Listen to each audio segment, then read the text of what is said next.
right, so we're going to start at 10, 9, 8, 7, 6, 5, 4, 3,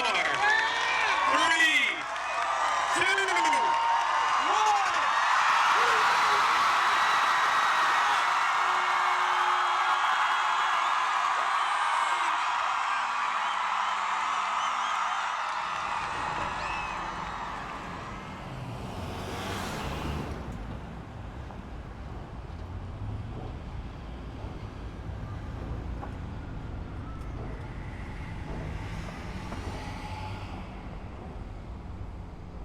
We had scheduled a really great baseball game for this field, and it's been taken over by Quidditch. I'm a big Harry Potter fan, read all the books, even stood on line for the last one. It's a midnight event at Barnes & Noble's. But we would like to play our baseball game, and it's being taken over by Quidditch.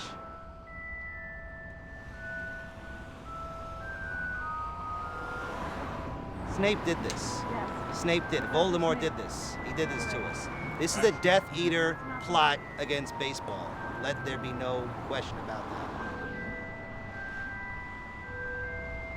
that. We thought we had a permit. We messed up. That's our fault. So Harry Potter, by legal rights, has Quidditch today, not us. And magical rights is wrong, for sure. Magical rights.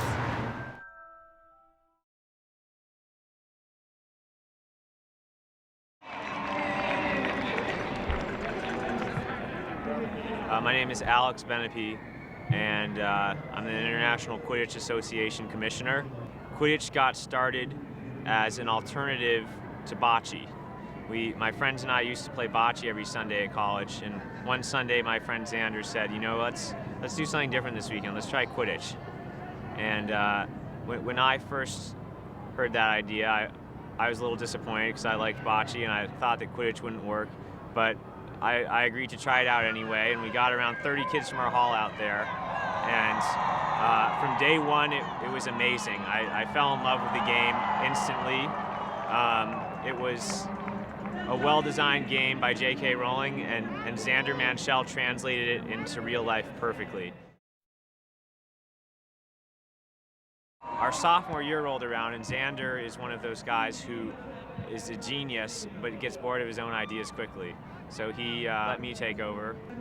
And then in the third year, the summer before the school year, I was watching the fourth Harry Potter film, and they have the Quidditch World Cup in the fourth movie. And I said, I want to do that with Quidditch this year. And I turned the World Cup into a festival, and I invited this team I had heard about starting up at Vassar. And USA Today wrote this story titled Collegiate Quidditch Takes Off. And in the next few weeks, we got emails from around 30 kids all over the country who were all like, I want to start my team, how do I do this? At that point, we realized 2 years after we came up with the game that we should probably write the rules down. And we did, and we started emailing it out as attachments, and we would save the names and email addresses of the people we spoke to on a spreadsheet. That was sort of the birth of an informal league. And all of a sudden, we just had this vast amount of people interested in starting their own teams. We are here to play Quidditch. We're from Carleton University in Ottawa, Ontario, Canada. We bussed here overnight, so our team hasn't slept in a little while. So we are very excited to play Quidditch this morning. We're UVM, University of Vermont. Oh. Vermont, okay. It's our second year. Second year? Awesome. Middlebury is 10 minutes away from us. So Oh! Do you scrimmage them? Do you win? Nobody gets it.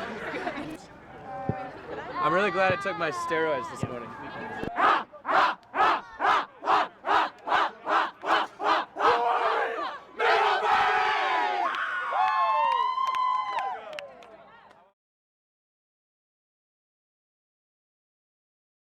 We weren't sure how they were going to transfer over the actual game from the book, and the way that they did it was just really great, really awesome. Quidditch is a game played on a field with 2 teams of 7 players on each side. The chasers, there's 3 of them. Their job is to ride their brooms around the field and pass the quaffle, a slightly deflated volleyball, try to score it through one of the 3 hoops on the opposing team side of the field. And a score through the hoop, through the front side or the back side, scores 10 points for their team. Beaters handle bludgers, and the bludgers are dodgeballs. There's 3 of them on the field, and they're thrown by only the beaters that are allowed to touch them at the other players. Be aggressive. Get bludger control. And a bludger hit means you must dismount your broom, run back to your own hoops and touch them before you can be involved in the next play. We did learn that Purdue uses their bludgers as their first line of defense, all right? So bring a beater with you to the bench. Keeper's job is to defend the hoops. The keeper does have immunity right near their hoops, but most teams actually use their keeper offensively very often. The seeker, there's 1 on each team, and it's their job to catch the snitch.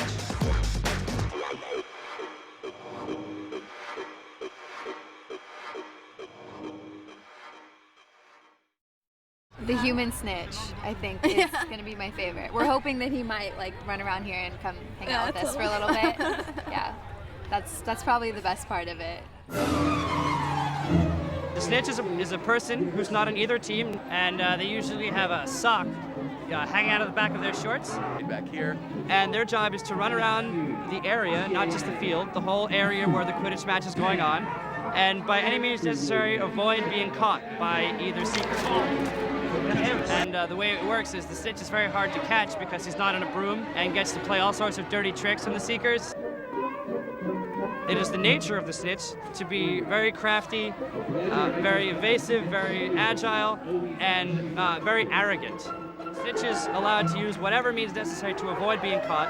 That means tackling seekers, running away from seekers, stealing brooms, grabbing capes, riding bicycles, running up trees. The snitch is pretty much God on the field and is going to do whatever they can to avoid being caught. Snitches are not players, they're their own league. And snitchers train and have workshops and work on tactics to avoid being caught. The snitch catch is worth 30 points, and it does end the game. The seekers deserve the most credit and the most respect for having a job of catching this very difficult ball. Your seeker is the fastest player, your most agile player, your most aggressive player. You want to be your seeker.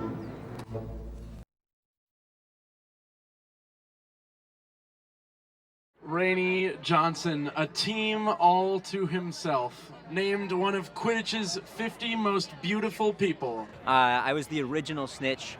Alex Bendapie and Xander Manchell and I all lived within a couple doors of each other our freshman year at Middlebury and sort of developed the game. I just went over some basic pull downs, take his hand down, and snap him. I got to be the first snitch and sort of develop that role. Get people by you and move on to another area. The first 2 years, it was just me. Been getting ready to graduate, we started finding new snitches, getting other people prepared so that the game could live on. Some of you guys are gonna be sort of the speedy, quick, I'm gonna dodge all you fast guys, and some of us are just gonna like brawl. That's sort of like unique to the book too. Each snitch is unique. The snitch is the inherent loser in Quidditch because the match is not over until the snitch has been caught. And so, you know, we have a common bond in that everybody else has the potential to be a winner today and tomorrow. We are just here to please the crowd and to lose.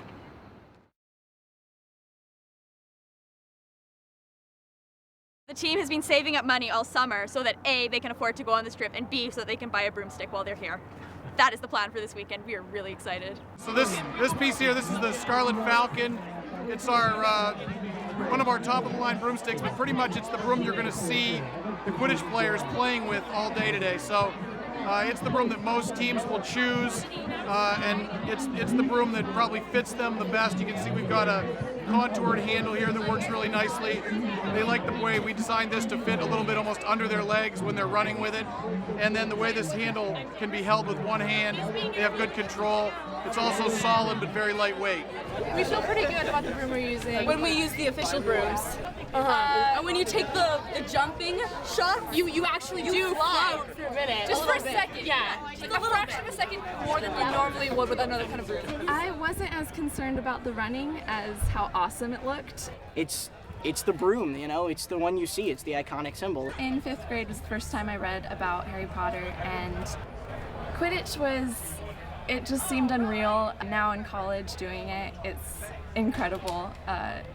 It really is kind of magical. The people buying these things can feel like they live in this world, so that they're part of the Harry Potter world. They really get to become a character in the book or the film. The passion of these fans is, well, you can see it here today at this event. They wanted something real. They weren't willing to put up with something plastic. At Alivan's, we make over 45 different types of wands. The ones we brought here with us, we call this our Rosewood Apprentice wand. This is a piece made out of solid rosewood. Everything we do is handcrafted. Every wand comes with a certificate of authenticity like this one. Oh my god, I love them so much. It's so legit. I was using a Swiffer for my dorm room, and now look at me. This is awesome. Great Thank job. you so much. Congratulations. Thank you. There's a certain amount of childlike joy, just uninhibited joy, where you don't care what anyone thinks about you. It happens to everybody it touches. When I first experienced that, I knew that it was something special and that I could never let it die. You were a child, crawling on your knees, chugging. Make your mama so proud. I would like to play Seeker.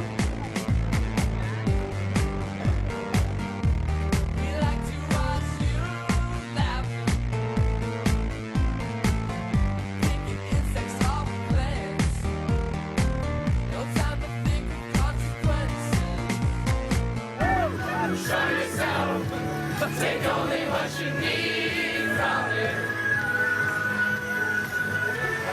Smelling of trees falling to be haunted. Everybody now.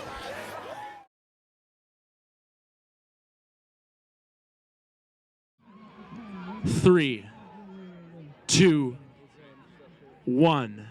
Brooms up! Yeah, we're doing natural stuff. What do you want me to? I don't know. What do you want me to do? Commentating, but do you do? I mean, have you guys played it, or you just? We don't play. Okay. We're from Middlebury. Oh, okay. But we're improv comedians who were asked to commentate. Let's get a word with our snitch. He seems to be a fairy snitch or some sort of an employee of DHL.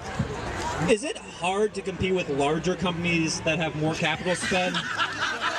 Like FedEx, UPS, or something of that nature? And being the commentators for Quidditch definitely stepped up that.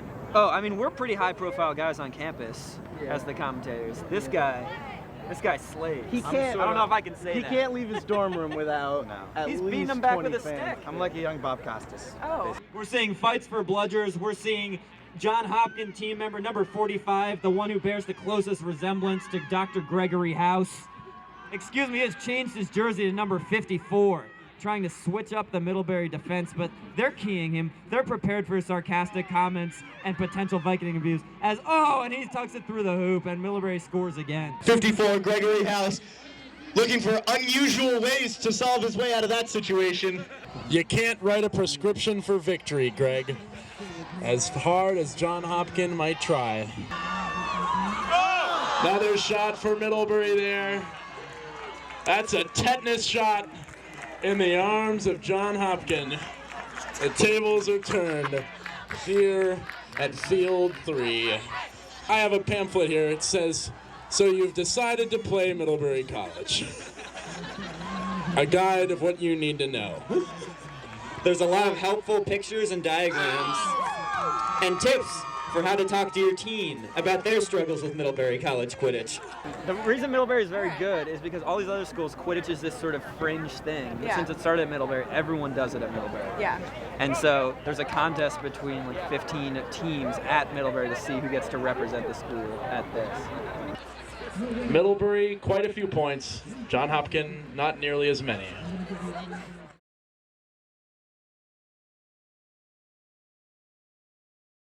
I guarantee McGill victory right now. Oh my, the McGill coach has staked his reputation.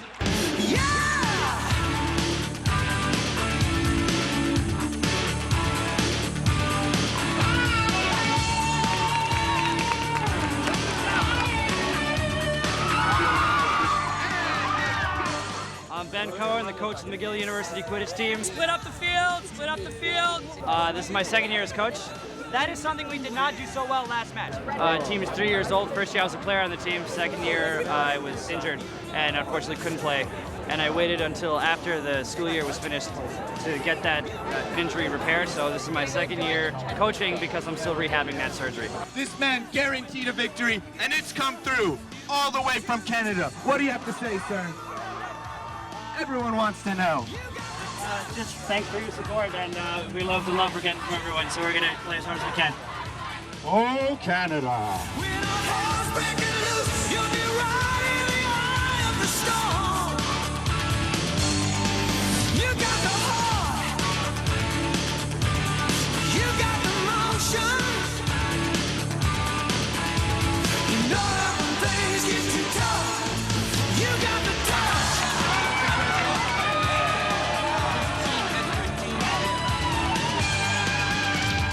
He has studied Freud. He has studied Jung.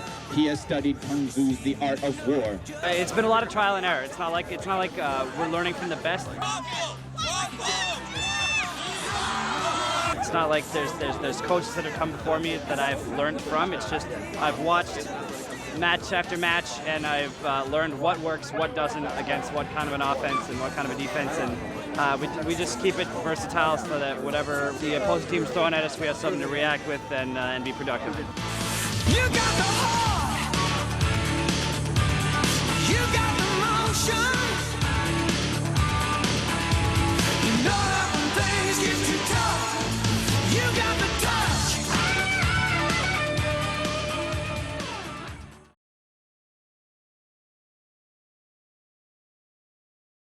All right, so first big Quidditch Cup in New York. You guys made the jump from Vermont to the Big Apple. How's it feel? Is it a success? So far, so good. We've had a couple injuries, which I'm not super happy about because we're trying to minimize that this year. But, you know, the players know what they're getting into. It's a rough game. I just want to make sure all the audience and spectators are safe. Quidditch, of course, always been a very dangerous sport. It's a game that's played at speeds reaching up to 60 miles an hour. These players know they're getting into something dangerous when they come on the pitch. I remember the first year at the Cup, it was anything goes. There was all sorts of dirty stuff going on and a bunch of injuries. We had a broken finger due to like weird falling out of a tree, and then a leg injury once. But a lot of it is bruises generally. It's just a bunch of bruises, a few cuts. Broken collarbone. Yeah, we had a broken collarbone at our first practice this year. And that's an uncomfortable time for us as comedic commentators. At every tournament, the etiquette is very unclear. It's definitely a contact sport. It's not good if it's played any other way. It's not the same. Don't be shy this game, okay? We need this game. Don't be shy. These people are not our friends, all right? So it's a very rough game. We like it that way. We want to keep it civilized, but we want to keep it so that no one's afraid to give a hit or take one. Because I think a lot of people, they see it on the internet, they're Harry Potter fans, it's a little bit of wish fulfillment. Right. And then they come and they get beat up. Because the people who like Harry Potter enough to dress up and run around with brooms are also not the people who are like violent by nature. Yeah. You know? Except for that one kid who just has no idea what Harry Potter is. But just wants to tackle some nerds.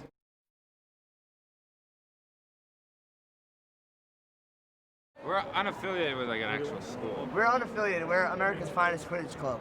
We were watching our team that's actually representing our school. They were playing on the field. We were like, hey, you know, that would be cool, and it would be also cool to beat up on them.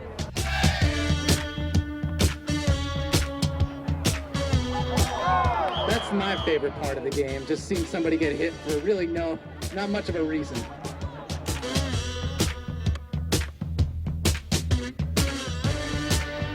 America's Finest literally walking up the field unchallenged.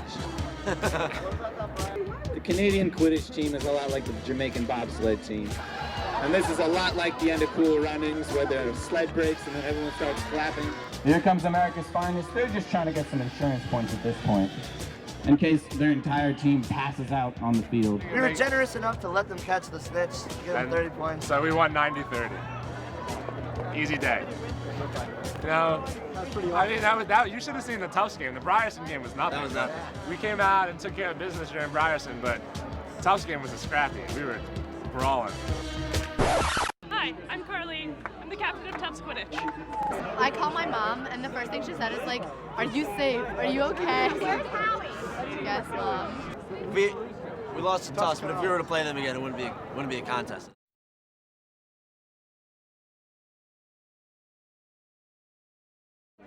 We sort of assessed what the snitch was like and traded out our seekers based on that. Yeah. So if you see the bludger, draw the bludger immediately. I can't express to you guys enough how important the third person is. What do we do with the third person? Sometimes we put them behind and we do the pick and roll. We were like, let's get a team together, send it down to New York City, and let's pound them into the ground. You know, it seems, Ali, like the offensive aggression and enthusiasm is just being translated into reckless abandon in the other team's defensive third, which is just resulting in lost plays, turnovers, counterattacks, and subsequent goals.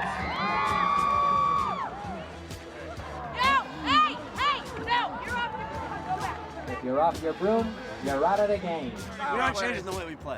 Nobody really seems to care about the fact that even if they run right up to the hoop, they're going to get bludgeoned and lose possession. If you're in trouble, yell for help. Got a teammate around, it really is a hopeless endeavor.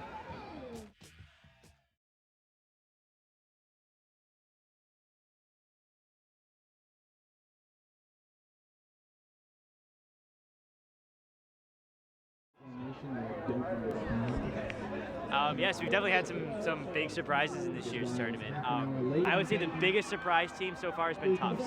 Tufts is right down here. Tufts formed last spring. I remember I'm from Emerson, so I was in touch with them when they first started going. It's a great group of kids over there as well, but did not expect them to upset Chestnut Hill down here. They've got a lot of experience at the World Cup, and they've got a very good team, and that was a big game. Yep, that's right. So we're gonna have a little Boston battle between Emerson and Tufts. I'm very serious when I say I think there are tons of opportunities here. All you guys have to do is be aggressive and go out and desire to score. Who wants to score? I do! Who wants to score?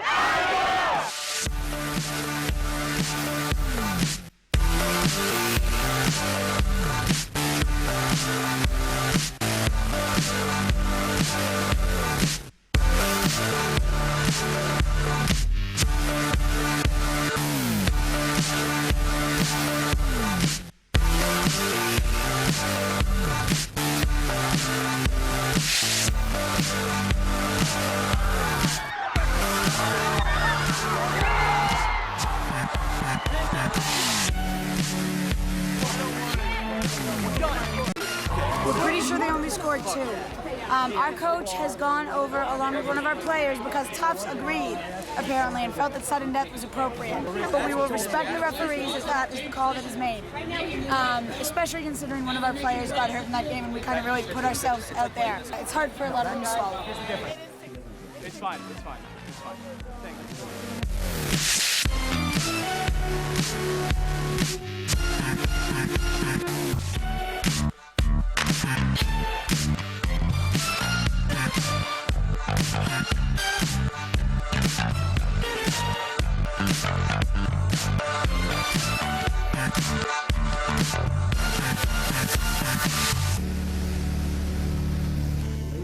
They definitely had a very good World Cup last year. I believe they lost in the semifinals last year. But this year, I mean, they came out into the tournament as #1 seed, and they're still chugging along. I'm John Battaglia, and I'm captain of the Pitt Quidditch team. We started back in the spring of 2009 on a cold winter night when I was actually coming back from a party and just saw a bunch of kids playing soccer at midnight in the snow on the lawn at Pitt. So ended up went and played soccer with them, and from that group of kids we started playing Quidditch. We've had teams thank us for being #1 over Middlebury, as Middlebury's won the past 3 years. They want to see people shake it up. It feels great. In pool play, we played Green Mountain, University of Vermont, and Miami of Ohio. In single elimination, we've played Boston University and Ives Pond. We're about to go to the semifinals.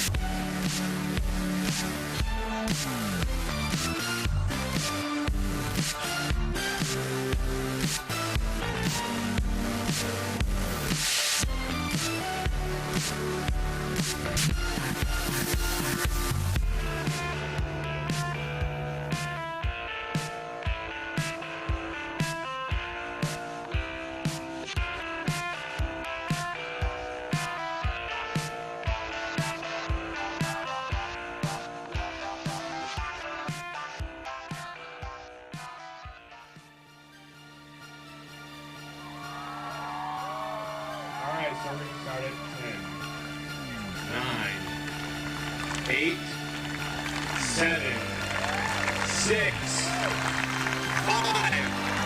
4, 3, 2, 1. Brooms up!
You guys are my friends and my teammates, and it's awesome, and I love you guys so much.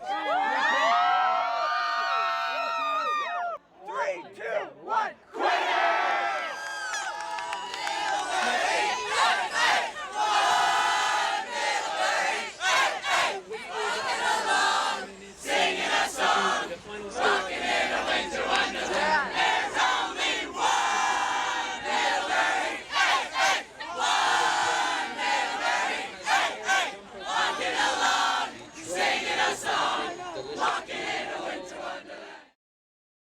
What I loved about Quidditch was that it brought together so many different types of people that really wouldn't be together. I mean, it's just, you have like people who are totally unathletic, people who've done sports in high school but don't want to do anything in college, and people who are really excited about athletics all together in one place, all with a common love of Harry Potter. It's really exciting.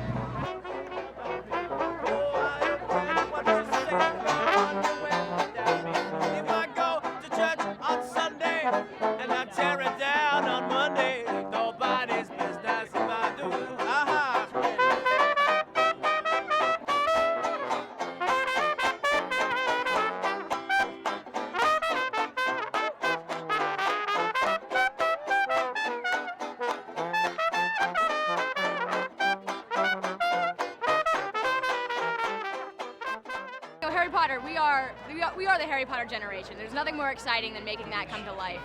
I feel like we had somewhere close to 10,000 spectators this weekend. This was the best weekend Quidditch has ever seen, and I'm really proud and honored to be a part of it.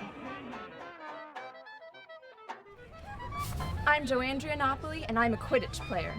I'm Priya Cherry, and I'm a Quidditch player. My name is Tom Marks, and I'm a Quidditch player. My name's Ian Cardoni, and I'm a snitch. I've always just snitched. Yeah. It was the coolest thing ever, and I was just so excited that there were people nerdy enough to do it with me. So. If I go to church on Sunday and I tear it down on Monday, nobody's business if I do.